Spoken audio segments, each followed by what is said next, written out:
ಮಾಡಿ ನಾಟಕ ನಂಬುದ ನಂಬಿರಾಗಿದೆ ಶ್ರುತಿ. ಈಗ ನಾನು ಮಾತಾಡ್ಸ್ಬೇಕಾದ್ರೆ ಏನು ಮಾಡಿ ನಾನು ಹಾಗೆ ನೋಡ್ದ ನಾನು ಹೇಳ್ದಂಗೆ ಎಷ್ಟು ದೊಡ್ಡ ಜಗಳ ಆಯ್ತು. ಅದಕ್ಕೆ ಹೇಳಿದ್ದು ಅವ್ರಿಬ್ರಿಂದ ದೂರ ಇರು ಅಂತ ಹೇಳ್ತಾ ಇದ್ರು. ಏನೋ ಗೊತ್ತಿಲ್ಲ ರವಿ. ಅತ್ತೆ ಯಾಕೆ ಈ ಸೀರಿಯಲ್ ಅಲ್ಲಿ ವಿಲನ್ ಇರ್ತಾರಲ್ಲ ಆ ತರ ಆಡ್ತಿದಾರಪ್ಪ. ನೀನು ನನ್ನ ಸ್ಟಾಪ್ ಮಾಡದೆ ಹೋಗಿದ್ರೆ ನಾನು ಇಷ್ಟೊತ್ತಿಗೆ ಡೈರೆಕ್ಟ್ ಆಗಿ ಅವ್ರನ್ನ ಕ್ವಶ್ಚನ್ ಮಾಡ್ಬಿಟ್ಟಿದ್ದೆ. ಶ್ರುತಿ, ನೀನು ಅದಕ್ಕೆ ಒಂದಾಗಿರೋದು ಅವ್ರಿಗೆ ಇಷ್ಟ ಇಲ್ಲ ಅನ್ಸುತ್ತೆ. ನೀನು ಹೋಗಿ ಹಂಗೇನ ಕೋಪದಲ್ಲಿ ಕೇಳಿದ್ರೆ ಅದೇ ಕೋಪನ ತಿಳಿಸಿ ಮೀನಾತಿ ಇನ್ನಷ್ಟು ಬೈದಿರೋದಷ್ಟೇ. ಬಟ್ ರವಿ, ನನ್ನ ಕೈಯಲ್ಲಿ ಈ ತರ ಸುಳ್ಳೆಲ್ಲ ಹೇಳೋದಕ್ಕೆ ಆಗಲ್ಲ. ಅವ್ರು ತಪ್ಪು ಮಾಡಿದ್ರೆ ಅವ್ರೇ ಡೈರೆಕ್ಟ್ ಆಗಿ ಹೋಗಿ ಕ್ವಶ್ಚನ್ ಮಾಡ್ಬಿಡ್ಬೇಕಪ್ಪ. ಆದ್ರೆ ಇದ್ರಲ್ಲಿ ನಿಮ್ಮ ಮಾತು ಸ್ವಲ್ಪ ತಪ್ಪಿದೆ ಶ್ರುತಿ. ನಮ್ಮ ಹೇಳಿದ ತಕ್ಷಣ ಯಾಕೆ ಹೋಗಿ ಮೀನಾತಿ ಜಗಳ ಆಡ್ಬೇಕಾಗಿದ್ದವರು? ಅಯ್ಯೋ ರವಿ, ಅದಕ್ಕೆ ಅಟ್ಲೀಸ್ಟ್ ಅವ್ರನ್ನ ಕಾಲ್ ಮಾಡಿ ಯಾಕೆ ಮಾಡಿದೆ ಅಂತ ಕೇಳ್ತಾರೆ. ಶ್ರುತಿ ಹೇಳಮ್ಮ. ಅಮ್ಮ, ನಮ್ಮ ರಿಲೇಟಿವ್ಸ್ ಅಲ್ಲಿ ಒಬ್ರು ವಿಘ್ನೇಶ್ ಅಂತ ಸೈಕಾಟ್ರಿಸ್ಟ್ ಇದ್ರು ಅಲ್ವಾ? ಹೌದು, ಅವ್ರ ಕ್ಲಿನಿಕ್ ನಮ್ಮ ಬೆಂಗಳೂರಲ್ಲಿ ಇದೆ. ಓ ಗುಡ್ ಗುಡ್ ಗುಡ್ ಗುಡ್. ಅವ್ರ ಹತ್ರ ಒಂದು ಅಪಾಯಿಂಟ್ಮೆಂಟ್ ತಗೊಮ್ಮ. ಯಾಕೆ ಶ್ರುತಿ, ನಿನ್ ಮೈಗೆ ಹುಷಾರಿಲ್ಲ? ಹುಷಾರಿಲ್ದಿರೋದು ನನ್ನ ಮೈಗಲ್ಲ, ನಿನ್ ತಲೆಗೆ. ನೀನ್ ಶ್ರುತಿ ನನಗೆ ಹುಚ್ಚಿ ಅಂತಿದ್ಯಾ? ಮತ್ತೆ ನೇನಮ್ಮ ನೀನ್ ಅವ್ರ ಹತ್ರ ಇಲ್ದಿರೋದೆಲ್ಲ ಹೇಳಿ ಯಾಕೆ ಅವ್ರ ಹತ್ರ ಜಗಳ ಮಾಡ್ಕೊಂಡ್ರೆ? ನಾನಾಗಿ ಎಲ್ಲಿ ಹೋದೆ? ಈ ಮತ್ತೆ ನೀನ್ ಫೋನ್ ಮಾಡಿ ಕರ್ಸಿ ಆಕೆ ಬಗ್ಗೆ ಹೇಳಿದ್ರು. ಈ ಜೀವನ ಅವರಿಂದ ಹಾಳಾಗ್ತಿದೆ ಶ್ರುತಿ. Stop it mom. ಕತ್ತೆ ತಿಳ್ಕೊಂಡೆ ನೀವಾಗ ಏನಾದ್ರು ಮಾತಾಡ್ಕೋತೀರಾ? ಅವ್ರ ಹತ್ರ ಹೋಗಿ ಏನೇನೋ ಮಾತಾಡಿ ಅವ್ನ ಹಾಟ್ ಮಾಡೋ ರೈಟ್ ಯಾಕೆ ನಿಂಗೆ? ಸ್ಟೇಟಸ್ ಇಲ್ಲದೆ ಹೋಗೋ ಸರ್ ನಿನ್ ಹೆತ್ತು ತಾಯಿ ಜೊತೆ ಜಗಳ ಆಡಿದ್ಯಾ? ಮೊದಲು ಅವ್ರ ಜೊತೆ ಮಾತಾಡೋದನ್ನ ಬಿಡು. ಅಮ್ಮ, ನಾನು ಯಾರ ಜೊತೆ ಮಾತಾಡ್ಬೇಕು ಯಾರ ಜೊತೆ ಮಾತಾಡಬಾರ್ದು ಅನ್ನೋದು ನನ್ ಮೇಲೆ ಬೇಕಿತ್ತು. ನಾನಿರೋ ಶ್ರುತಿ ವಾಸುದೇವ್ ಅಲ್ಲ ಅಮ್ಮ, ಶ್ರುತಿ ರವಿ. ಇರೋರೆಲ್ಲ ನನ್ ಫ್ಯಾಮಿಲಿ ಮೆಂಬರ್ಸ್. ಇನ್ಮೇಲೆ ನನ್ ವಿಷಯದಲ್ಲಾಗಿ ನನ್ ಫ್ಯಾಮಿಲಿ ವಿಷಯದಲ್ಲಾಗಿ ಇಂಟರ್ವ್ಯೂ ಆಗ್ಬೇಡಿ ಪ್ಲೀಸ್. ಇನ್ನೊಂದ್ಸತಿ ಮೀನಾ ಹತ್ರ ಎಲ್ಲ ಈಗ ಮಾತಾಡಿದ್ರೆ ನಾನಂತೂ ಸುಮ್ಮನೆ ಇರಲ್ಲಮ್ಮ. ಶ್ರುತಿ ಹೇಗ್ ಮಾತಾಡ್ತಾರೆ ನೋಡ್ರವಿ. ನನ್ ಒಳ್ಳೇದಕ್ಕೆ ಮಾಡಿದಂತ ಇಷ್ಟಲ್ಲ ಮಾಡೋದೆಲ್ಲ ಮಾಡಿ ಈಗ ಮಾತಾಡ್ತಾರೆ. ನಾನೇ ಅದು ಡೈರೆಕ್ಟ್ ಆಗಿ ಮೀಟ್ ಮಾಡಿದ್ರೆ ಬೈ ಬಂದ ಬೈಬಿಟ್ಟಿರ್ತದೆ. ನಾನ್ ಮಾತಾಡಿರೋದ್ರಲ್ಲಿ ಏನು ತಪ್ಪಿಲ್ಲ ಆಗಬೇಕು. ಕರೆಕ್ಟ್ ಮಾತಾಡಿದ ಅಲ್ಲ ಶ್ರುತಿ, ನೀನ್ ನಿಮ್ ತಾಯಿ ಹತ್ರ ಮಾತಾಡ್ತಾ ಹೇಳಿ ನನ್ ಕೇಳೋದೇನಿದೆ? ಅಯ್ಯೋ ನೀನು ಇಷ್ಟು ನಾನು ನಿನ್ ತಾಯಿನ ಬೈತಾ ಇದೆ. ಈಗ ನಿನ್ ಸಂದಿ ನನ್ ತಾಯಿನ ಬೈತಿ ಅಂತ ಅನ್ಕೊಂಡ್ರೆ ಈಗ ಹಿಂಗ್ ಮಾತಾಡ್ತಿದ್ಯಾ? ನಾನ್ ಯಾಕೆ ನಿಮ್ ತಾಯಿ ಬೈರಿ? ನೀನೇ ಬೇಕಾದ್ರೆ ನಿಮ್ ತಾಯಿ ಬೈಕೋ. ಸತ್ತಿನಾಡಿಗಳು ನೀನು ಏನ್ ಸೇಫ್ ಪ್ಲೇ ಮಾಡ್ತೀನಿ ನೀನು. ನನ್ಗೆ ಯಾಕಮ್ಮ ಬೇಕಿತ್ತಲ್ಲ ನೋವಲ್ಲ. ಇವತ್ತು ನಿಮ್ಮ ಅಮ್ಮ ಮೇಲೆ ಕೋಪಕ್ಕೆ ಏನ್ ಬೇಕಾದ್ರೂ ಬೈತ್ಯಾ? ನಾನ್ ಏನ್ ಬೈದ್ರು ಸುಮ್ಮನೆ ಇರ್ತೀಯಾ? ಅದೇ ಒಂದ್ 2 ವಾರ ಆದ್ಮೇಲೆ ಅವತ್ತು ನಿನ್ನ ಅಮ್ಮನ್ ಬೈದೆ ಅಂತ ಸುಮ್ಮನೆ ಜಗಳಾಡ್ಕೊಂಡ್ ಬರ್ತೀಯಾ? ನಾನ್ ಯಾಕೆ ಬೇಕಮ್ಮ ಇರಲ್ಲ. ಅದಕ್ಕೆ ನಾನು ಎಲ್ಲ ಇಂಟಾಗಿ ಬಿಡ್ತೀಯಪ್ಪ. ಪರವಾಗಿಲ್ಲ ಬಿಡು, ನಿಧಾನಕ್ಕಾದ್ರೂ ಸರಿ. ಒಳ್ಳೆ ಹಸ್ಬೆಂಡ್ ಮೆಟೀರಿಯಲ್ ಆಗ್ತಿದೆ. ರೈಟ್ ಆಯ್ತಾ ಅವನಿಗೆ? Thank you madam. ಅಭಿಮಾನ ಮಂಚನ್ ಇರ್ಲ ಇದೇ ಖುಷಿಗೆ ಏನಿಲ್ಲ ಮೇಡಮ್. ಇದೆಲ್ಲ ಮೇಡಮ್ ಕೇಳಿದ್ರು ಆಯ್ತು ಬಿಡಿಸ್. ಇವ್ರ ಮನೆಯವ್ರಿಗೆ ಯಾರಾದ್ರೂ ಕಾಲ್ ಮಾಡಿದ್ದೆ ಮೇಡಮ್. ಅವ್ರ ಮಗಳು ಒಬ್ರು ಕಲ್ಯಾಣಿ ಅಂತ ಇದ್ದಾರೆ. ಅವ್ರ ವಿಷಯ ಇಲ್ಲಿ ಬರಕ್ಕೆ ಹೇಳಿದೀನಿ. ಡಾಕ್ಟರ್ ನಮ್ಮ ಪ್ರವೀಣಕ್ಕ ಚೆನ್ನಾಗಿದ್ದಾರೆ ತಾನೆ? ವೆಯ್ಟ್ ಮಾಡಿ ಆಯ್ತು. ಸ್ಕ್ಯಾನಿಂಗ್ ರಿಪೋರ್ಟ್ ತಗೊಂಡು ನನ್ನ ಜೊತೆ ಬನ್ನಿ. ಹೋಗ್ತು.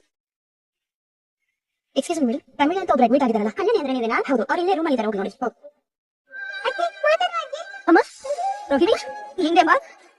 ಅಮ್ಮ ಅಮ್ಮ ಆಂಟಿ ಬೆಳಿಗ್ಗೆ ಮನೆ ಹತ್ರ ಮನೆ ಕೆಲಸ ಮಾಡ್ತಾ ಇದಕ್ಕಿದ್ದಂಗೆ ತಲೆ ಸಂತೆ ಬಿಟ್ರು. ನಾವಿದ್ರೆ ಸರಿ, ಇಲ್ಲಾಂದ್ರೆ ಈ ಮಗು ಕತೆ ಏನಾಗಬೇಕಾಗಿತ್ತು ಹೇಳು? ಈಗ ವಯಸ್ಸಾಗ್ತದ ನೀವು ಒಬ್ಬನೇ ಒಂಟಿ ಆಗ್ಬಿಟ್ಟು ನೀನು ಹೇಗೆ ಮತ್ತೆ ನೀರಲ್ಲಿರ್ತೀಯಾ? ಅವ್ರು ಇವಾಗಿನ ಬರ್ತಿದ್ದಾಳೆ, ಸ್ವಲ್ಪ ಸುಧಾರಿಸ್ಕೊಳ್ಳಿ. ಅಮ್ಮ ಅಮ್ಮ ನಾನು ಹೇಳಿ ಬಂದಿದ್ದೀನಿ ನೋಡಮ್ಮ. ಹೇಳ್ಬೇಡಮ್ಮ, ನಿನ್ ತಾಯಿಗೆ ಏನು ಆಗಲ್ಲ. ನಾವಿನ್ ಹೊರಡ್ತೀವಿ. ಏನಾರ ಬೇಕಾದ್ರೆ ಫೋನ್ ಮಾಡಮ್ಮ. ಅಮ್ಮ ನಿಮ್ ಜೊತೆ ಕೇಳಿನ ಹೆದರ್ಕೋಬೇಡ. ನಿಮ್ ಮಾತನ್ನ ಕರೆಕ್ಟ್ ಆಗಿ ತಗೋತಿದ್ಯಾ ತಾನೆ? ತಗೋತಾ ಇದೀನಮ್ಮ. ಯಾಕೆ ಅಂತ ಗೊತ್ತಿಲ್ಲ, ನಿನ್ನೆಯಿಂದ ಒತ್ತರ ಆಯ್ತು. ಬೆಳೆ ಕೆಲಸ ಮಾಡ್ಬೇಕಾದ್ರೆ ಕಣ್ ಕಟ್ಟದಾಗಾಯ್ತು. ಪ್ರಜ್ಞೆ ತಪ್ಪಿದ್ರಮ್ಮ. ಆಯ್ತು ಪುಟ್ಟ, ನೀನ್ ಅಳ್ಬೇಡ, ನಿಮ್ ಜೊತೆಗೆ ಇರ್ತೀನಿ. ನೀವೀಗೆ ಮಗ್ಲನಮ್ಮ? ಹೌದು ಡಾಕ್ಟರ್. ಅಮ್ಮಂಗೆ ಏನಾಗಿದೆ? ಎಲ್ಲ ಟೆಸ್ಟ್ ಮಾಡಿದೀವಿ. ECG ಫ್ಲಕ್ಚುಯೇಷನ್ ಆಗಿದೆ, ಮೈಂಡ್ ಅಟ್ಯಾಕ್ ಆಗಿರೋ ಆಗಿದೆ. ಇದಕ್ಕೆ BP ಇದೆ ಅಲ್ವಾ? ಹೌದು ಡಾಕ್ಟರ್. ಅವರು ಯಾವ್ದೋ ವಿಷಯ ಬಗ್ಗೆ ತುಂಬಾ ಯೋಚನೆ ಮಾಡ್ತಾ ಇದಾರೆ. ಸ್ಟ್ರೆಸ್ ಆಗಿರೋ ಆಗಿದೆ. ನೀವು ಅವ್ರ ಜೊತೆ ಈಗ ನೋಡ್ಕೋಬೋದಲ್ವಾ? ಇಲ್ಲ ಡಾಕ್ಟರ್, ನಾನು ಬೆಂಗಳೂರಲ್ಲಿ ಕೆಲಸ ಮಾಡ್ತಿರೋದು. ನೀವು ನನ್ನ ಅಲ್ಲಿಗೆ ಕರ್ಕೊಂಡು ಹೋಗಿ. ಇಲ್ಲಾಂದ್ರೆ ಇಲ್ಲಿ ಇವ್ರನ್ನ ನೋಡ್ಕೊಳ್ಳೋಕೆ ಒಬ್ಬ ಕೇರ್ ಟೇಕರ್ನ ಇರ್ಬೇಕಾಗತ್ತೆ. ಒಬ್ಬರನ್ನೇ ಬಿಡೋದು ಸೇಫ್ ಅಲ್ಲ. ನಾಳೆ ಬಂದು ಅಬ್ಸರ್ವೇಷನ್ ಅಲ್ಲಿ ಇರಲಿ. ನಾಳೆ ಮನೆ ಕರ್ಕೊಂಡು ಹೋಗ್ಬೋದಾ ಬೇಡ ಅಂತ ಚೆಕ್ ಮಾಡಿ ಹೇಳ್ತೀನಿ. ಅವರು ರೆಸ್ಟ್ ಮಾಡಿ. ಎಚ್ಚರಿಕೋಬೇಡ ಕಲ್ಯಾಣಿ. ಮೊದ್ಲಿಂದ ತಲೆ ಸುತ್ತು ಅಂತ ಹೇಳ್ತಿದ್ದಲ್ಲ, ಈ ಸರಿ ಬಿದ್ದುಬಿಟ್ಟೆ ಅಷ್ಟೇ. ಅಮ್ಮ ಡಾಕ್ಟರ್ ನೀನ್ ತುಂಬಾ ಸ್ಟ್ರೆಸ್ ಅಲ್ಲಿ ಇದೆಯಾ ಅಂತ ಹೇಳ್ತಿದ್ದಾರೆ. ಏನಮ್ಮ ಯೋಚನೆ ನಿನ್ಗೆ? ನೀನು ನಿನ್ ಇಷ್ಟವಾದ ಜೀವನ ಆಯ್ಕೆ ಮಾಡ್ಕೊಂಡು ಹೋಗ್ಬಿಟ್ಟೆ. ಅದು ನಿನ್ ಜೀವನ ಪೂರ್ತಿ ಸಿಗುತ್ತೋ ಇಲ್ವೋ ಅನ್ನೋದು ನನಗೆ ಗೊತ್ತಿಲ್ಲ. ನಾನಿಲ್ದೆ ಇಷ್ಟ ಜೀವನ ಏನಾಗುತ್ತೆ ಅನ್ನೋದೇ ನನಗೆ ಗೊತ್ತಿಲ್ಲಮ್ಮ. ಇದೆಲ್ಲ ನನ್ ಮನ್ಸಲ್ಲಿ ತುಂಬಾ ಕಾಡ್ತಾ ಇರುತ್ತೆ ಕಲ್ಯಾಣಿ. ಏನಮ್ಮ ನೀನು? ನಾನು ಇಲ್ಲ ಅಂತ ಅನ್ಕೊಂಡಿದ್ಯಾ? ಏನು ಹೀಗಾದಾಗ ಮನೆಯವ್ರು ಬಂದು ನೋಡಿದ್ರು ಸರಿ ಹೋಯ್ತು.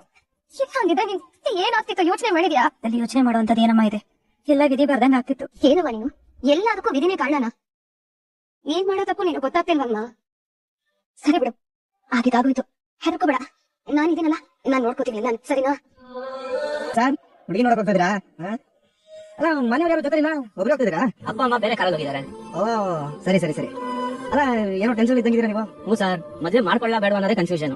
ಮದ್ವೆ ಆದ್ಮೇಲೆ ನಮ್ ಲೈಫ್ ಹೆಂಗಿರುತ್ತೆ ಅಂತ ನೆನ್ಸ್ಕೊಂಡ್ರೆ ಭಯ ಆಗೋದು ಸರ್. ಹೀಗಾಗಿದ್ದು ನಾನು ಪ್ರೇಕ್ಷಕನಾಗಿ ಹೋದೆ, ಆದ್ರೆ ಅಲ್ಲಿ ಹೋದ್ಮೇಲೆ ನಾನೇ ಮದುವೆ ನಿಮಗೆ ಇಷ್ಟ ಅಂತ ಮದುವೆ ಆಗ್ಬಿಟ್ಟು ಸರ್? ಮೊದಲು ನನಗೂ ಇಷ್ಟ ಇರಲಿಲ್ಲ, ಆಮೇಲೆ ಬರ್ತಾ ಇಷ್ಟ ಆಗ್ಬಿಟ್ಟು. ಹಾಗಾದ್ರೆ ಮದುವೆ ಆದ್ಮೇಲೆ ಚೆನ್ನಾಗಿರುತ್ತೆ ಅಂತೀರಾ? ಎಂತ ವಯಸ್ಸಿದ್ದಾರೆ? ಮಹಾಲಕ್ಷ್ಮಿನ ಅಥವಾ ಭೂತಾನ? ಅದು ಏನಪ್ಪಾ ಅಂತಂದ್ರೆ ಈ ದೇವ್ರು ಈ ಎರಡು ಕ್ಯಾರೆಕ್ಟರ್ ತಗೊಂಡು ಮಿಕ್ಸಿ ಹಾಕಿ ಚೆನ್ನಾಗಿ ಅನ್ಕೊಂಡು ಚೆನ್ನಾಗಿ ಮಿಕ್ಸ್ ಮಾಡಿ ಕೊಟ್ಬಿಟ್ಟಿದ್ದಾನೆ ನನ್ನ ಹೆಂಡತಿಗೆ. ಒಂದೊಂದ್ಸರಿ ದೈವ, ಒಂದ್ಸರಿ ದೆವ್ವ. ಏನ್ ಸರ್ ನೀವು ಮತ್ತೆ ಮತ್ತೆ ಕನ್ಫ್ಯೂಷನ್ ಮಾಡ್ತಾ ಇದೀರಾ? ಇರೋ ವಿಷಯ ಹೇಳ್ತಾ ಇದೀನಿ ಸರ್. ಹೇಳಿ ಸರ್, ಹೆಂಡಿರು ಈ ತಾಯಿನಲ್ಲಿರೋ 2 ಮುಖ ಇದ್ದಂಗೆ. ನಮ್ ಟೈಮ್ ಹೆಂಗಿರುತ್ತೋ ಹಂಗ್ ಬೀಳ್ತದೆ. ಈಗ ನಾನು ಮದುವೆ ಮಾಡ್ಕೊಂತ ಇದ್ರಾ ಇಲ್ಲ ಬೇಡ ಅಂತ ಇದ್ರಾ? ನೀವ್ ಎಣ್ಣೆ ಹೊಡಿತೀರಾ ಸರ್? ವೀಕೆಂಡ್ ಅಲ್ಲಿ ಮಾತ್ರ. ಆ ಟೈಮಲ್ಲಿ ನಿಮ್ ಮೇಲೆ ಕ್ರೈಮ್ ರೇಟ್ ಜಾಸ್ತಿ ಆಗ್ತಾನೆ ಹೋಗುತ್ತೆ ಸರ್. ಏನ್ ಸರ್ ಕ್ರೈಮು ಅಂತಾನೆ ಹೇಳ್ತಾ ಇದ್ರಾ? ಹೌದು ಸರ್. ನೀವು ಮಾಡಿರೋ ತಪ್ಪಿಗೆ, ಮಾಡದಿರೋ ತಪ್ಪಿಗೆ ಎಲ್ಲದಕ್ಕೂ ನಿಮ್ಮಲ್ಲಿ ಕೂಗಾಡ್ತಾನೆ ಇರ್ತಾರೆ. ಯಾರು ಬಂದಿರೋ ರೋಡಿಂದ ನೋಡ್ತಕ್ಕಲ್ವಾ? ಏನ್ ಸರ್ ಆಕ್ಸಿಡೆಂಟ್ ಆಗೋಯ್ತಾ? ಸರ್ ಅದೆಲ್ಲ ಏನಿಲ್ಲ ಸರ್, ಒಂದು ಲೂಸು ಗಾಡಿ ಗಡ ಬಂದ್ಬಿಟ್ಟಿದೆ. ಇರಿ ನಾನು ನೋಡ್ತೀನಿ. ನಾನ್ ಸರಿಯಾಗಿ ಬಂದೆ, ನೀನೇ ಒಂದಾಗ ಬಂದಿದ್ದು. ತಮ್ಮಿಂಗ್ ಬರ್ಬಿಟ್ಟು ಹಾಳು ಮಾಡ್ಕೊಂಡು ಬರ್ಬೇಕು ಗೊತ್ತಿಲ್ಲ ನಿಮಗೆ. ಯಾಕೆ ಹಿಂಗಾರಿಲ್ಲ ಒಂದಿರ್ಗ ಮನೆ ನೆನ್ಪಿಟ್ಟು ಬಂದಿದ್ಯಾ? ಏನ್ ಸರ್ ಇದು ಈಗೆಲ್ಲ ಮಾತಾಡ್ತಿದ್ದಾರೆ? ಸರ್ ಅವ್ರ ಗಂಡ ಸರಿ ಇಲ್ಲ ಅನ್ಸುತ್ತೆ. ಅಯ್ಯೋ, ನನ್ ಗಂಡನ ಬಗ್ಗೆ ಮಾತಾಡಬೇಡ. ನೀನ್ ಹೆಂಡತಿ ನಿಮಗೆ ಕರೆಕ್ಟ್ ಕ್ಲಾಸ್ ತಗೊಂಡಿದ್ರೆ ನೀನ್ ಈಗೆಲ್ಲ ಆಗಿಲ್ಲ ಮಾತಾಡೋಣ ಹೇಳಿಲ್ಲ. ನನ್ನ ಹೆಂಡತಿ ಬಗ್ಗೆ ಮಾತಾಡೋ ಬರ್ಬೇಡ ನೀನು. ನಾನು ಹೇಳ್ತಾ ಇದೀನಿ, ನನ್ ಗಂಡನ ಬಗ್ಗೆ ಮಾತಾಡೋದು ಬರ್ಬೇಡ. ಅಯ್ಯೋ ಅದು ಅಲ್ಲಿ ನೋಡಿ ನನ್ನ ಕಾರ್ ಡ್ಯಾಶ್ ಹೊಡ್ಬಿಟ್ಟು ಏನಮ್ಮ ಮಾತಾಡ್ತಾ ಇದೆಯಾ? ಓಹೋ ಪಾಪ, ನನ್ ಗಾಡಿ ನಿನ್ ಕಾರ್ಗೆ ಡಿಕ್ಕಿ ಹೊಡ್ತಿದ್ದಕ್ಕೆ ನಿನ್ ಕಾರು ಚಿಕ್ಕದಾಗೋದಲ್ವಾ? ನನ್ ಗಾಡಿ ಇದು ನೋಡಿ ಹೆಂಗ ಕ್ರಾಶ್ ಮಾಡ್ಬಿಟ್ಟಿದ್ಯಾ? ಅಯ್ಯೋ ನನ್ನ ಹೆಂಡತಿ ಗುಡಿಸಿದ್ದು ಗಾಡಿ ಕಷ್ಟಪಟ್ಟು ದುಡ್ಡು ಗುಡಿಸಿದ್ದು. ನನ್ ಗಂಡ ಇನ್ನೇನು ಅವ್ರು ಕಷ್ಟಪಟ್ಟು ದುಡ್ಡಿದ್ದೆಲ್ಲ ಈ ಗಾಡಿ ಕೊಡ್ತಿದ್ರು. ಸ್ಟಾರ್ಟ್ ಆಗೋದು ಈಗ ತಮ್ಮನ ಹೇಳು ಯಾರು? ನನ್ ಕಾರ್ ಕಳಿಸೋರಿ ಯಾರು ಸಮಾಧಾನ ಮಾಡೋರು? ನಾನು ಮಾತಾಡ್ತಾರೆ ಬಂದ್ಬಿಟ್ಬಿಟ್ಟು ನಾನು ನೋಡಿದೆ ಸರ್. ಟ್ಯಾಕ್ಸ್ ಒಂದಿಲ್ಲ ನಿಮ್ಮಂತ ಸುಮಾರು ಜನ ನೋಡಿದ್ದೀನಿ. ಪಾಪ ಈ ಹುಡುಗಿ ಇಷ್ಟೊಂದು ಫೈನ್ ಕಟ್ಟಾರೆ. ಅಯ್ಯೋ, ಇವ್ರು ಯಾಕೆ ಫೈನ್ ಕಟ್ಬೇಕು? ಏನು ಎಂತೆಲ್ಲ ಮಾತಾಡ್ತಿದ್ದೀರಾ ಇವ್ರನ್ನ? ಯಾಕೆ? ಇಲ್ಲಮ್ಮ ಅವ್ನು ಬಂದು ಆಕ್ಸಿಡೆಂಟ್ ಮಾಡಿದ್ದಾನೆ. ನೀವಿಬ್ರು ಗಂಡ ಅಂತಿದ್ದೀರಾ, ನಮ್ಮ ಮನೇಲಿ ಇಟ್ಕೊಳ್ಳಿ. ಇಲ್ಲಿ ಟ್ರಾಫಿಕ್ ಪ್ರಾಬ್ಲಮ್ ಆಗ್ತಿದೆ. ಒಂದು ದಾಖಲೆ ಮಾಡಿ. Okay sir, okay. ಮಾತಾಡ್ತೀಯಾ? ಮತ್ತೆ ನಿಮ್ಗೆ ಮರ್ಯಾದೆಯಿಂದಲೇ ಮಾತಾಡ್ತಿದ್ದಾರೆ. ಇನ್ನು ಸರಿಯಾಗಿ ತರಾಟೆ ತಗೋಬೇಕಾಗಿತ್ತು. ಆಯ್ತು ಸರಿ ಬಿಡು. ಏನು ಹೇಳ್ತಾ ಇಲ್ಲ ಈಗ ಬಂದು ಕೇಳ್ತಿದ್ದೀರಾ? ಆಯ್ತು, ಗಾಡಿ ಹೊತ್ಕೊಂಡು ಹುಷಾರು. ಅಯ್ಯೋ ಪಾಪಿ ಹಾಕೊಟ್ಬಿಟ್ಟಿಲ್ಲ ರೀ. ಏನಿಲ್ಲ ಸರ್, ಅದು ಏನು ಭೂತನಾ? ನೀನ ಅದು ಅಯ್ಯಾ, ಮನೆಗ್ ಬನ್ನಿ, ಅವಾಗಿದೆ ವಿಚಾರಿಸ್ಕೊಂತೀನಿ. ಅಯ್ಯ, ಭೂತನ ಏನು ಅಂತ ವಿಚಾರಿಸ್ತೀನಿ ಬನ್ನಿ. ಏನ್ ಸರ್ ಹಿಂಗ ಹಾಕೊಟ್ಬಿಟ್ರಿ? ನೀವೇಲ್ವಾ ಸರ್ ಹೇಳಿದ್ದು? ಇವತ್ತೇ ಅಲ್ವಾ ನೀವು ಹುಡುಗಿ ನೋಡಕ್ ಹೋಗ್ತಾ ಇರೋದು? ಹೋಗಿ ಸರ್, ಎಲ್ಲ ಒಳ್ಳೇದಾಗತ್ತೆ. ನಿಮ್ಮ ಖಂಡಿತ ಮದುವೆ ಆಗ್ಬೇಕು. ಮದುವೆ ಆದ್ರೆ ಒಂದಿನ ನಿಮ್ಮ ತಪ್ಪು ನಿಮ್ಮ ಹೆಂಡತಿ ಗೊತ್ತಾಗ್ಬೇಕು. ಆವಾಗ ನಮ್ಗೆ ಈಗ ಸಿಗಾಕ್ಬಿಡ್ತಾ ನೀವು. ಇದೆ ನಮಗಿದೆ ಸರ್ ನನ್ ಏನು ಅರ್ಥ ಆಗ್ತಿಲ್ಲ. ಒಳ್ಳೆ ಟೈಮ್ ಮೀರೋಗ್ತೀರಾ ಬನ್ನಿ. ಇನ್ನು ಮುಂದೆ ನಿಮಗೆ ಒಳ್ಳೆ ಟೈಮ್ ದಿನ ಬರುತ್ತೆ. ಬನ್ನಿ. ಸಿಸ್ಟರ್, ಬಿಪಿ ನಾರ್ಮಲ್ ಇದೆಯಾ? ಹಾ, ಈಗ ಪರವಾಗಿಲ್ಲ, ನಾರ್ಮಲ್ ಆಗಿದೆ. ಈ ತಿಂಡಿ ತಿಂಗಳಲ್ಲಿ ಇನ್ನೊಂದು ಚೆಕ್ ಮಾಡ್ತೀನಿ. ನಿಮ್ಮ ಅದೃಷ್ಟ ಎಷ್ಟೋ ಜನಕ್ಕೆ 3-4 ದಿನ ಆದ್ರೆ ಪ್ರಜ್ಞೆನೇ ಬರಲ್ಲ. ಇನ್ ಮುಂದೆ ಹುಷಾರಾಗಿ ನೋಡ್ಕೊಳ್ಳಿ. ಸರಿ ಸಿಸ್ಟರ್, ಥ್ಯಾಂಕ್ ಯು. ಒಂದ್ ನಿಮಿಷ ಹೇಳಿ. ಆಕ್ಚುಲಿ ನಾನು ಇವ್ರ ಜೊತೆಗೆ ಇರೋದಿಲ್ಲ. ನಾನು ಬೆಂಗಳೂರಲ್ಲಿ ಕೆಲಸ ಮಾಡ್ತಿರೋದು. ನಾನು ಅಲ್ಲಿಗೆ ಹೋದಾಗ ಇವ್ರ ಜೊತೆಗೆ ನಾನು ಇರೋದಕ್ಕಾಗೋದಿಲ್ಲ. ನನ್ನ ತಾಯಿ ಜೊತೆಗೆ ಇತ್ತು ಇವ್ರನ್ನ ಯಾರಾದ್ರೂ ನೋಡ್ಕೋಬೇಕು. ದಿನ ಪೂರ್ತಿ ಇರಕ್ಕಾಗಲ್ಲ ಅಂದ್ರು ಬೆಳಿಗ್ಗೆ ಮತ್ತೆ ಸಂಜೆ ಬಂದು ಮೆಡಿಸಿನ್ ಕೊಟ್ಟು ಹೋಗೋ ತರ ಇರಬೇಕು. ಆ ತರ ನಿಮ್ಗೆ ಯಾರಾದ್ರೂ ಗೊತ್ತಾ? ಆ ರೀತಿ ಸಿಗೋದು ತುಂಬಾ ಕಷ್ಟ. ನಾನು ವಿಚಾರಿಸ್ಬಿಟ್ಟು ಹೇಳ್ತೀನಿ. Thank you. ಓಕೆ, ಹೇಳಿದೀನಿ. ಅವ್ರು ಯಾರನ್ನಾದ್ರೂ ಕಳಿಸ್ಕೊಡ್ತಾರೆ, ನಿನ್ನ ನೋಡ್ಕೋತಾರಮ್ಮ. ನಾನು ಅವ್ರ ನಂಬರ್ ತಗೊಂಡು ನಿನ್ನ ಕೊಡ್ತೀನಿ. ಏನಾದ್ರೂ ಎಮರ್ಜೆನ್ಸಿ ಇದ್ರೆ ಬೇಕಾಗುತ್ತೆ. ಇದೆಲ್ಲ ನಿಮ್ಗೆ ಸುಮ್ನೆ ಖರ್ಚು ಕಲ್ಯಾಣಿ. ಖರ್ಚು ಅಂತ ಸುಮ್ನೆ ಇರೋದಕ್ಕಾಗತ್ತಾ? ಅದು ಅಲ್ಲದೆ ಪ್ರತಿ ಸಲ ನಾನು ಓಡೋಡ್ ಬರೋದಕ್ಕಾಗತ್ತಾ? ಇಲ್ಲಿ ಬರ್ತಾ ಇದ್ದೀನ. ನರ್ಸ್ ಒಬ್ರು ನಿಮ್ ಜೊತೆಗಿದ್ರೆ ನನಗೂ ಧೈರ್ಯ. ನಾನು ಆಗಾಗ ಕಾಲ್ ಮಾಡಿ ವಿಚಾರಿಸ್ಕೋಬಹುದು. ಸ್ವಲ್ಪ ದಿನ ಅಷ್ಟೇ ಅಮ್ಮ.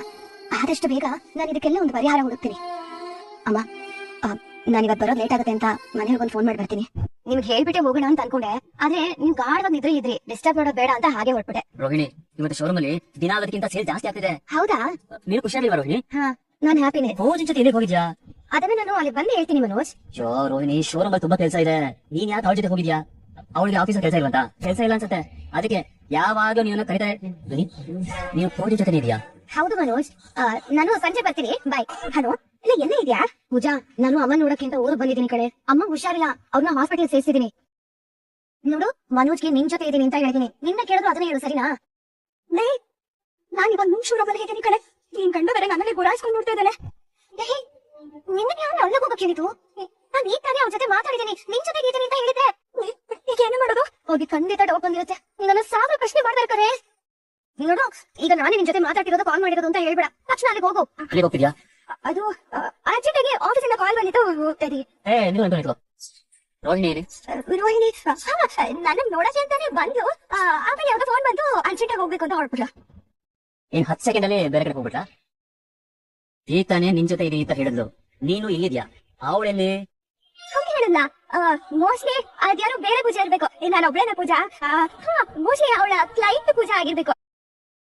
ಹಾಯ್ ಫ್ರೆಂಡ್ಸ್, ನಮ್ಮ ಚಾನಲ್ಗೆ ಸಬ್ಸ್ಕ್ರೈಬ್ ಮಾಡಿಕೊಳ್ಳಿ. ನಾಳೆ ಸಂಚಿಕೆಯಲ್ಲಿ ಏನಾಗ್ತದೆ ಅಂತ ನೋಡೋಣ. ಮನೋಜು ರೋಹಿಣಿ ಇನ್ನೂ ಫೋನು ಮಾಡಿಲ್ಲ, ಇಲ್ಲಿ ಶೋರೂಮ್ಗೂ ಬಂದಿಲ್ವಲ್ಲ, ಎಲ್ಲ ಹೋಗಿರ್ಬೋದು ಅಂತ ಮನೋಜ್ ಫೋನ್ ಮಾಡಿದಾಗ ನಾನು ಪೂಜಾನ ನೋಡಕ್ ಬಂದಿದ್ದೀನಿ ಮನೋಜ್, ನಾನು ಇಲ್ಲೇ ಇದ್ದೀನಿ ಅಂತ ಹೇಳ್ತಿರ್ತಾಳೆ. ಆಗ ಇನ್ನು ಪೂಜಾನ ನೋಡಕ್ ಹೋಗಿದ್ದೆ, ಇನ್ನು ಎಷ್ಟೊತ್ತಾಗುತ್ತೆ ರೋಹಿಣಿ? ಅಲ್ಲ, ಯಾವಾಗ ನೋಡಿದ್ರು ಫ್ರೆಂಡ್ಸು ಅಂತ ಅವ್ರ ಜೊತೆನೇ ಇರ್ತೀಯಲ್ಲ, ಇನ್ನು ಎಷ್ಟೊತ್ತಿಗೆ ಬರೋದು ನೀನು ಅಂತ ಹೇಳಿ ಇಲ್ಲಿ ಮಾತಾಡ್ತಿರ್ತಾರೆ ರೋಹಿಣಿ. ಓ ಹೌದಾ, ನಿನಗೋಸ್ಕರ ಅಂತ ವೇಟ್ ಮಾಡ್ತಾ ಇದ್ದೀನಿ, ಬೇಗ ಬಾ ರೋಹಿಣಿ, ನಿನ್ನ ನೋಡಬೇಕು ಅನ್ನಿಸ್ತಿದೆ ಅಂತ ಮನೋಜ್ ಹೇಳ್ತಿರ್ತಾನೆ. ಅದೇ ಸಮಯಕ್ಕೆ ಶೋರೂಮ್ ಕೂಡ ಪೂಜಾ ಬಂದಿರ್ತಾಳೆ. ಇರ್ತಾರೆ. ಆಗ ರೋಹಿಣಿ ಎಲ್ಲಿ ಅಂತ ವಿಚಾರಿಸ್ತಿರ್ಬೇಕಾದ್ರೆ ಮನೋಜ್ ಅದನ್ನ ನೋಡಿದ ತಕ್ಷಣನೇ ಶಾಕ್ ಆಗುತ್ತೆ. ಪೂಜಾನ ಭೇಟಿ ಮಾಡಕ್ ಹೋಗಿದ್ದೀನಿ ಅಂತ ಹೇಳ್ತಿದ್ದಾಳೆ, ಇಲ್ಲಿ ನೋಡಿದ್ರೆ ಇವಳೇ ಇಲ್ಲಿ ಬಂದಿದ್ದಾಳಲ್ಲ ಅಂತ ಶಾಕಿಂದ ಮನೋಜ್ ನೋಡ್ತಿರ್ತಾನೆ. ಆಗ ಪೂಜಾ ಅಂತ ಹೇಳಿದ ತಕ್ಷಣ ಏನ್ ಮನೋಜ್ ಅದು ಪೂಜಾ ಅಂತ ಹೇಳ್ತಿದ್ದಾರೆ, ಏನಾಯ್ತು ಅಂತ ಹೇಳಿದಾಗ ಶೋರೂಮ್ಗೆ ಪೂಜಾ ಹೇಗ್ ಬರಕ್ ಸಾಧ್ಯ, ನಿನ್ ಪೂಜಾ ಜೊತೆ ತಾನೇ ಇದೆಯಾ ಅಂತ ಹೇಳಿ ಫೋನ್ ಕಟ್ ಮಾಡ್ಬಿಡ್ತಾನೆ. ಆಗ ಅಯ್ಯೋ ದೇವ್ರೆ, ಈ ಪೂಜಾ ಎಲ್ಲಪ್ಪ ಹೋದ್ಲು, ಹೇಳ್ದೆ ಶೋರೂಮ್ ಹೊರಟೋಗಿದ್ದಾಳೆ ಅನ್ಸುತ್ತೆ ಅಂತ ಟೆನ್ಷನ್ ಮಾಡ್ಕೊಂಡು ಫೋನ್ ಮಾಡ್ತಾನೆ ಇರ್ತಾರೆ.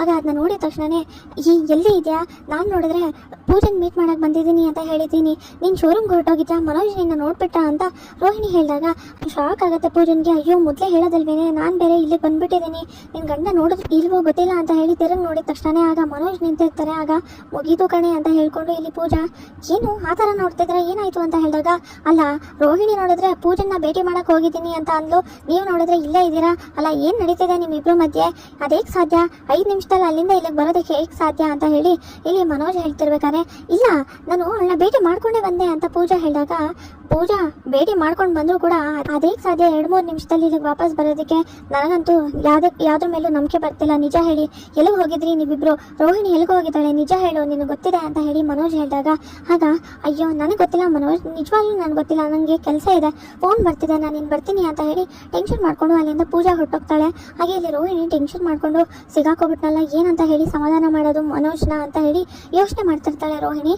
ಹಾಗೆ ಮನೆಗೆ ವಾಪಸ್ ಬಂದಿದ ತಕ್ಷಣ ಆಗ ಮನೋಜ್ ಕೋಪ ಮಾಡ್ಕೊಂಡಿದ್ಯಾ ಅಂತ ಹೇಳಿದಾಗ ಯಾಕೆ ಏನು ನೀನು ಸಿಗಾಕೊಂಡಿದ್ದೀನಿ ಅಂತ ಹೇಳಿ ಈ ಥರ ಮಾತಾಡ್ತಿದ್ಯಾ ಅಂತ ಮನೋಜ್ ಹೇಳಿದಾಗ ಮನೋಜ್ ನಿಜನೇ ಹೇಳ್ತಾ ಇದ್ದೀನಿ, ಹಾಗೆಲ್ಲ ಏನೂ ಇಲ್ಲ, ನಾನು ಸುಳ್ಳು ಹೇಳಿ ಎಲ್ಲೂ ಹೋಗಿಲ್ಲ ಅಂತ ಹೇಳಿದಾಗ ಸಾಕು ನಿಲ್ಸು ರೋಹಿಣಿ, ಇಷ್ಟು ದಿನ ಮನೆಯವರೆಲ್ಲ ನನ್ನ ಮೇಲೆ ಸುಳ್ಳು ಹೇಳಿ ನಾಟಕ ಮಾಡ್ತಾರೆ ಅನ್ಕೊಂಡೆ, ಆದರೆ ಹೆಂಡತಿಯಾಗಿ ನೀನು ಕೂಡ ಸುಳ್ಳು ಹೇಳ್ತಿದ್ಯಲ್ಲ, ಇದುವರೆಗೂ ನಾನು ಶೋರೂಮ್ ಶುರು ಆದಮೇಲೆ ನಿನ್ನ ಹತ್ರ ಯಾವ ವಿಷಯನೂ ಮುಚ್ಚಿಟ್ಟಿಲ್ಲ, ನಿನಗೆ ಯಾವುದೇ ಥರ ಸುಳ್ಳು ಹೇಳಿಲ್ಲ, ಆದರೆ ನೀನು ನೋಡಿದ್ರೆ ನನ್ನ ಹತ್ರ ನಾಟಕ ಮಾಡಿಕೊಂಡು ಎಲ್ಲೋ ಹೋಗಿದ್ದು ಬಂದಿದ್ಯಾ, ನಿಜ ಹೇಳು ಎಲ್ಲೋ ಹೋಗಿದ್ದೆ ಅಂತ ಹೇಳಿ ಮನೋಜು ಜೋರಾಗಿ ಪ್ರಶ್ನೆ ಮಾಡಿದ ತಕ್ಷಣ ಆಗ ಟೆನ್ಷನ್ ಆಗುತ್ತೆ. ಏನು ಮನೋಜ್ ಈ ಥರ ಮಾತಾಡ್ತಿದ್ದೀರಾ, ಅಲ್ಲ ಸ್ವಲ್ಪ ನಿಧಾನದಿಂದ ಯೋಚನೆ ಮಾಡಿ ಮಾತಾಡಿ, ನನ್ನ ಹತ್ರ ಎಲ್ಲೂ ಹೋಗಿಲ್ಲ ಅರ್ಥ ಮಾಡ್ಕೊಳ್ಳಿ ಅಂತ ಹೇಳಿ ಇಲ್ಲಿ ಮಾತಾಡ್ತಿರ್ತಾಳೆ ರೋಹಿಣಿ. ಎಲ್ಲೂ ಹೋಗಿಲ್ಲ ಅಂತ ಅಂದಮೇಲೆ ಇದ್ದಕ್ಕಿದ್ದಾಗೆ ಪೂಜಾನ ನೋಡಕ್ ಹೋಗಿದ್ದೆ ಅಂತ ಹೇಳಕ್ ಹೇಗೆ ಸಾಧ್ಯ, ಹಾಗೆ ಪೂಜಾ ಇಲ್ಲಿಗೆ ಬರಕ್ ಹೇಗೆ ಸಾಧ್ಯ ಶೋರೂಮ್ಗೆ ಅಂತ ಹೇಳಿದಾಗ ಅದು 1 ನಿಮಿಷ ಇರು, ನನ್ನ ಮಾತನ್ನ ನಂಬು, ನಾನು ಹೇಳೋದನ್ನ ಕೇಳಿಸ್ಕೊ ಅಂತ ಹೇಳಿ ಇಲ್ಲಿ ಮಾಲೆ ತೋರಿಸಿ ನೋಡು ನಿನಗೋಸ್ಕರ ಅಂತ ಸ್ವಾಮೀಜಿಗಳ ಹತ್ರ ಹೋಗಿದೆ, ಅವರು ತುಂಬಾನೇ ಶಕ್ತಿ ಇರುವಂತ ಸ್ವಾಮೀಜಿಗಳು, ಅವ್ರ ಹತ್ರ ಹೋಗಿ ಪೂಜೆ ಮಾಡಿಸ್ಕೊಂಡು ಎಲ್ಲ ಒಳ್ಳೇದಾಗಲಿ ಅಂತ ನಿನ್ಗೋಸ್ಕರ ಕೇಳ್ಕೊಳಕ್ಕೆ ಅಂತ ಹೋದ್ರೆ ನೀನ್ ನೋಡಿದ್ರೆ ಈ ತರ ಮಾತಾಡ್ತಿದ್ಯಲ್ಲ, ಹಾಗಾದ್ರೆ ಏನ್ ಅರ್ಥ ಅಂತ ಬೇಜಾರು ಮಾಡ್ಕೊಂಡು ಇಲ್ಲಿ ಮಾತಾಡ್ತಿರ್ತಾಳೆ ರೋಹಿಣಿ. ಇದು ಯಾವ್ದನ್ನು ನಂಬತಾರ ಅಂತ ನನಗೆ ಅನ್ನಿಸ್ತಿಲ್ಲ, ಇದು ಯಾಕೋ ನಾಟಕ ಅಂತ ಅನ್ನಿಸ್ತಿದೆ, ನನ್ನಿಂದ ಬಚಾವಾಗಕ್ಕೆ ಈ ತರ ನಾಟಕ ಆಡ್ತಾ ಇದ್ಯಾ ಅಂತ ಹೇಳಿ ಕೋಪ ಮಾಡ್ಕೊಂಡು ರೋಹಿಣಿ ಹೇಳಿದ ತಕ್ಷಣ ಆಗ ಅಯ್ಯೋ ಇಲ್ಲ ಮನೋಜ್ ನಿಜಾನೇ ಹೇಳ್ತಾ ಇದ್ದೀನಿ, ನೀನೇನು ಈ ತರ ಹೇಳ್ತಿದ್ಯಾ ಮನೋಜ್, ಸಾಧ್ಯನೇ ಇಲ್ಲ, ನಾನು ನಿಜಾನೇ ಹೇಳ್ತಾ ಇದ್ದೀನಿ ಅಂತ ಹೇಳ್ಬೇಕಾದ್ರೆ ನನ್ಗೆ ನಿಜವಾಗ್ಲೂ ನಂಬಕ್ಕಾಗ್ತಿಲ್ಲ, ನಾನು ನಂಬೋದು ಇಲ್ಲ ಇದ್ರ ಬಗ್ಗೆ ಅಂತ ಹೇಳಿ ಮನೋಜ್ ಹೇಳ್ತಾ ಇರ್ತಾನೆ. ಆಗ ಏನ್ ಮಾಡೋದು ಅಂತ ಗೊತ್ತಾಗದೆ ಟೆನ್ಷನ್ ಮಾಡ್ಕೊಂಡು ರೋಹಿಣಿ ನನ್ನ ಮಾತ್ ಮೇಲೆ ನಂಬಿಕೆ ಇಲ್ಲ ಅಲ್ವಾ, ಸರಿ ಬಿಡು ಮನೋಜ್ ಅಂತ ಹೇಳಿ ಕೋಪ ಮಾಡ್ಕೊಂಡು ಇನ್ಯಾವತ್ತೂ ನನ್ನ ಜೊತೆ ಮಾತಾಡಬೇಡ, ನನಗೆ ಮುಖನೂ ತೋರಿಸ್ಬೇಡ ಅಂತ ಕೋಪ ಮಾಡ್ಕೊಂಡು ಇಲ್ಲಿ ರೋಹಿಣಿ ಹೇಳ್ತಾ ಇರ್ತಾಳೆ. ಮೀನಿಗೋಸ್ಕರ ಸಮಾಧಾನ ಮಾಡಕ್ಕೆ ಅಂತ ಹಲ್ವಾ ತಗೊಂಡ್ ಬಂದು ಮೀನಾ ಏನ್ ಮೀನಾ ನನ್ನ ಮೇಲೆ ಕೋಪ ಮಾಡ್ಕೊಂಡಿದ್ಯಲ್ಲ, ಬಾಡಿಗೆ ಚೆನ್ನಾಗಾಗ್ಲಿ ಅಂತ ಆತರ ಸುಮ್ಮನೆ ದಿವ್ವ ಅಂತ ಹೇಳ್ಬಿಟ್ಟೆ, ನೀನ್ ನೋಡಿದ್ರೆ ನನ್ನ ಮೇಲೆ ಕೋಪ ಮಾಡ್ಕೊಳ್ಳೋದ ಅಂದಾಗ ಏನ್ರಿ ಹಾಗಾದ್ರೆ ನಾನು ನಿಮ್ಮನ್ನ ರೌಡಿ ಕುಡುಕ ಅಂತೆಲ್ಲ ಹೇಳಿದ್ರೆ ಹೇಗಿರುತ್ತೆ, ಪೊರ್ಕಿ ಅಂತ ಚೆನ್ನಾಗಿರುತ್ತಾ ಅಂತ ಹೇಳಿ ಇಲ್ಲಿ ಮೀನಾ ಹೇಳಿದಾಗ ಮೀನಾ ಸಾರಿ ಮೀನಾ ನಿನಗೋಸ್ಕರ ಹಲ್ವಾ ತಂದಿದ್ದೀನಿ ನೋಡು ಅಂತ ಹೇಳಿ ನೀನ್ ನನ್ನ ಯಜಮಾನಿ ಅಲ್ವಾ, ನಿನ್ನನ್ನ ರೇಗಿಸ್ದೆ ಇನ್ಯಾರನ್ನ ತಾನೇ ರೇಗಿಸಕ್ಕಾಗತ್ತೆ, ಬಾ ಮೀನಾ ಹಲ್ವಾ ತಿನ್ನಿಸ್ತೀನಿ ಅಂತ ಹೇಳಿ ಇಲ್ಲಿ ಸೂರ್ಯ ಹಲ್ವಾ ತಿನ್ನಿಸ್ತಾ ಇರ್ತಾನೆ ಮೀನಾಗೆ. ಆಗ ಖುಷಿಯಾಗಿ ತಗೊಳ್ಳಿ ನೀವು ತಿನ್ನಿ, ಆದ್ರೆ ಇನ್ನೊಂದ್ಸಲ ಈ ತರ ಎಲ್ಲ ಹೇಳೋ ಹಾಗಿಲ್ಲ ಅಂತ ಹೇಳಿ ಮೀನಾ ಹೇಳಿದಾಗ ಇಲ್ಲ ಮೀನಾ ಅದು ಏನೇ ಆದ್ರೂ ಕೂಡ ನನಗೆ ಬಾಡಿಗೆ ಸಿಕ್ಕಿಲ್ಲ ಅಂದ್ರೂ ಕೂಡ ಈ ತರ ಅಂತೂ ನಿನ್ ಬಗ್ಗೆ ಹೇಳೋದಿಲ್ಲ, ಹೇಳಿದ್ರು ಕೂಡ ಒಳ್ಳೇದೇ ಹೇಳ್ತೀನಿ ಸರಿನಾ ಅಂತ ಹೇಳಿ ಸೂರ್ಯ ಇಲ್ಲಿ ಸ್ವೀಟ್ ನ ತಿನ್ನಿಸ್ತಾ ಇರ್ತಾನೆ. ಆಗ ಏನ್ ನಡೀತಿದೆ ಇಲ್ಲಿ, ಅಲ್ಲ ಇವರಿಬ್ರು ಮತ್ತೆ ಒಂದಾಗ್ಬಿಟ್ರ, ಅಲ್ಲ ಇಷ್ಟೊತ್ತು ನೋಡಿದ್ರೆ ಜಗಳ ಆಡ್ತಾ ಇದ್ರು, ಆಗ್ಲೇ ಖುಷಿಯಾಗಿ ಮಾತಾಡ್ತಿದ್ದಾರೆ, ಏನೋ ಘಮಘಮ ಅಂತಿದ್ಯಲ್ಲ ಅಂತ ಅನ್ಕೊಂಡು ಏ ಮೀನಾ ಅಂತ ಶಾಂತಿ ಹೇಳ್ತಾರೆ. ಆಗ ಅತ್ತೆ ಹಲ್ವಾ ತಿಂತಾ ಇದ್ದೀನಿ ತಗೊಳ್ಳಿ ನಿಮ್ಗೂ ಬೇಕಾದ್ರೆ ತಿನ್ನಿ ಅಂತ ಹೇಳಿದಾಗ ಏನ್ ಹಲ್ವಾ ಫ್ಯಾಕ್ಟ್ರಿನೇ ಇಟ್ಕೊಂಡಿದ್ದೀರಾ ಹೇಗೆ, ಯಾವಾಗ ನೋಡಿದ್ರು ಹಲ್ವಾ ಅಂತ ಗಂಡ ಹೆಂಡತಿ ತಿಂತಾನೆ ಇರ್ತಿರಲ್ಲ ಅಂತ ಹೇಳಿ ಶಾಂತಿ ಹೇಳಿದಾಗ ಅಯ್ಯೋ ನಮ್ಮ ಮೀನಿಗೆ ಹಲ್ವಾ ಅಂದ್ರೆ ತುಂಬಾನೇ ಇಷ್ಟ, ಅದಕ್ಕೆ ದಿನ ಬೇಕಾದ್ರೂ ತಂದ್ಕೊಡ್ತೀನಿ ನಾನು ಅಂತ ಸೂರ್ಯ ಹೇಳಿದಾಗ ಇವರಿಬ್ರು ಬೇರೆ ಮಾಡ್ಬೇಕು ಅನ್ಕೊಂಡ್ರೆ ಇವರು ಯಾವುದೇ ಕಾರಣಕ್ಕೂ ಬೇರೆ ಆಗತ್ತಾರ ಅಂತೂ ಅನ್ನಿಸ್ತಿಲ್ಲ ಅಂತ ಶಾಂತಿ ಅನ್ಕೊಂಡು ನಮ್ಮನೇಲೂ ಇದ್ದಾರೆ ಈ ಮನೋಜ ಮತ್ತೆ ರೋಹಿಣಿ, ರವಿ ಶ್ರುತಿ ಯಾವಾಗ ನೋಡಿದ್ರು ಕಿತ್ತಾಡ್ತಾನೆ ಇರ್ತಾರೆ ಅಂತ ಕೋಪ ಮಾಡ್ಕೊಂಡು ಇಲ್ಲಿ ಬೈತಾ ಇರ್ತಾರೆ. ಶಾಂತಿ ನಮ್ಮ ಚಾನಲ್ಗೆ ಸಬ್ಸ್ಕ್ರೈಬ್ ಮಾಡಿಕೊಳ್ಳಿ, ಥ್ಯಾಂಕ್ ಯು.